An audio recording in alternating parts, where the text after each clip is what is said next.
እንግዲህ በኢትዮጵያ ኦርቶዶክስ ተዋሕዶ ቤተክርስቲያን ከዕለተ ትንሣኤ አስቀድሞ ሕማማት የክርስቶስ ሕማሙ የሚታሰብበት ሕማሙ የሚታወስበት ሳምንት አለን። እነዚያም 5 ቀናት ናቸው። እነዛ ሰሙነ ሕማማት ወይ ደግሞ የክርስቶስ መከራው የክርስቶስ በስጋው ስለተቀበላቸው መከራዎች የሚነገርበት የሚወሳበት እና በክርስቶስ ክርስቲያን በወልድ ውሉድ በመንፈስ ቅዱስ መንፈሳውያን የተሰኙ ደግሞ ክርስቲያኖች ደግሞ ከክርስቶስ መከራ አንድነት ሱታፌ እንዲያደርጉ የሚነገርበት እንዲሁም ደግሞ ራሳችንን ለስግደት ለጸሎት ከሌላው ጊዜ በተለየ ራሳችንን ለእግዚአብሔር የምንሰጥበት ሳምንት ነው። ከሰኞ እንግዲህ ጀምሮ እስከ አርብ ድረስ እለታቱ የራሳቸው የሆነ ስያሜ አላቸው። ከሰኞ ስንጀምር አምላካችን ክርስቶስ በቢታንያ በኩል ሲያልፍ ከእጸ በለስ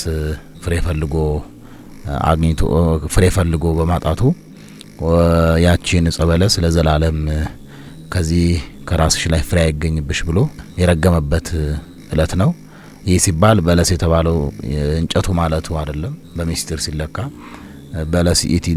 በለስ ቤተ እስራኤል ይእቲ ይላል ትርጓሜያችን። በለስ የተባለው እስራኤላውያን ናቸው። ይህ ማለት ትንቢት የተነገረላቸው ሱባኤ የተቆጠረላቸው ተስፋ ያላቸው ከእስራኤል ሃይማኖትና ፍቅር አንድነትና ምግባር ከማጣቱ የተነሳ በዕፀ በለሱ አንጻር እስራኤልን ምግባር ትሩፋት እንዳላገኘባቸው የገሰጸበት እለት ነው። ወይም ደግሞ መርገመ በለስ የሚባልበት ነው።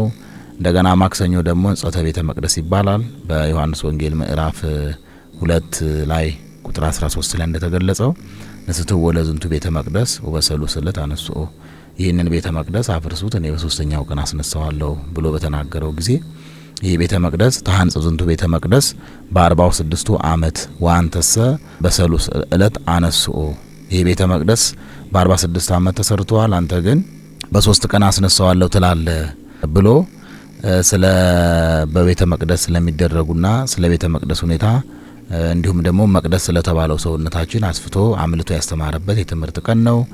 ረቡዕ ደግሞ ያው ሊቃነ ካህናት ጸሐፍተ ሕዝብ ክርስቶስን ለሞት ለሕማም አሳልፈው ሊሰጡ የተመካከሩበት ነው። ይህ ማለት ፈራሽ በስባሽ የሆነ ምክር የተመካከሩበት፣ ሕይወት የሆነውን ክርስቶስ ሊገሉ ሰላም የሆነውን ክርስቶስ በመስቀል ላይ ሊሰቅሉ ዓለም ሰላሟን ፍቅሯን አንድነቷን ክርስቶስን በሀገር አፍአ ከሚሆን ከኢየሩሳሌም በአፍአ ለመስቀል የተመካከሩበት እለት ነው። እንዲሁም ሐሙስ ደግሞ ያው እጽበተ እግር ይባላል። የሐዋርያትን እግር ዝቅ ብሎ ያጠበበት ነው። ይህም አርአያ የወሀብኩክሙ ከኔ ተማሩ እንዳለው እርሱ ዝቅ ብሎ የሐዋርያትን እግር እንዳጠበ እኛም ደግሞ ለበላዮቻችን ብቻ ሳይሆን ለበታቾቻችንም ጭምር ትህትናና ፍቅር አንድነትና ሰላም እንድናደርግ ያስተማረበት ትምህርት ነው።